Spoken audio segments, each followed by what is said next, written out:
Simple and ఈజీగా గోధుమ ఉప్మా ఎలా చేయాలో ఇప్పుడు చూద్దాం. ఫస్ట్ ఒక ప్యాన్ తీసుకుని ప్యాన్ కొంచెం హీట్ అయిన తర్వాత నేను ఒక 2 గ్లాసెస్ ఆఫ్ గోధుమ రవ్వని తీసుకుని లైట్గా రోస్ట్ చేసుకున్నాను. మరీ ఎక్కువ కూడా అవసరం లేదు, లైట్గా రోస్ట్ చేసుకున్న తర్వాత ఒక ప్లేట్లోకి తీసేసుకుని దాన్ని చల్లారి పెట్టుకోవాలి. అండ్ తర్వాత ఇంకో కడాయి తీసుకుని దాంట్లోకి ఒక 2 స్పూన్స్ ఆఫ్ ఆయిల్ వేసుకుని హీట్ చేసుకున్నాను. ఆయిల్ హీట్ అయిన తర్వాత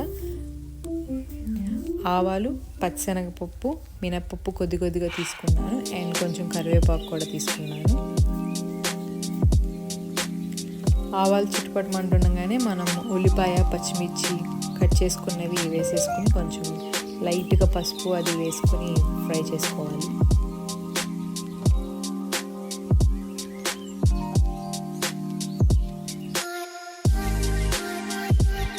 ఉల్లిపాయలు లైట్గా గోల్డెన్ బ్రౌనిష్ వచ్చి రాకముందు అలాగా కొంచెం మనం చిన్నగా కట్ చేసుకున్న క్యారెట్ ముక్కలు అండ్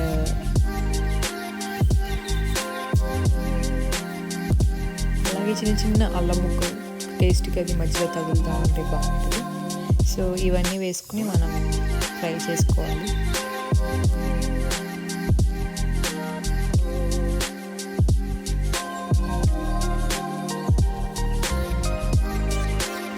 ఆల్మోస్ట్ ఫ్రై అయిపోయినాయి అన్న టైంలో నేను 2 గ్లాసెస్ గోధుమ రవ్వ తీసుకున్నాను కాబట్టి 4 గ్లాసెస్ ఆఫ్ వాటర్ వేసి లైట్గా దానికి తగ్గట్టుగా సాల్ట్, మనది టేస్ట్ చేస్తే మనకి సాల్ట్ వాటర్ టేస్ట్ ఎలా ఉంటుందో అలా ఉండాలన్నమాట.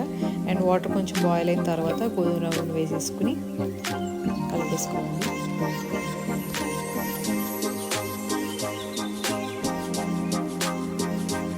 అండ్ ఫైనల్ స్టేజ్కి వచ్చాక లైట్గా వాటర్ లైట్గా కొంచెం ఉండగానే మనం స్టవ్ ఆఫ్ చేసేసుకోండి.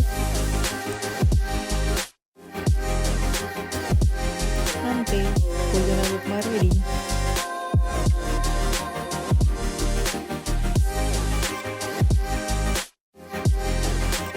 పల్లి చట్నీతో తింటే టేస్ట్ ఇంకా బాగుంటుంది. ఈ వీడియో కనుక మీకు నచ్చినట్లయితే సబ్స్క్రైబ్ చేయండి మన ఛానల్ని.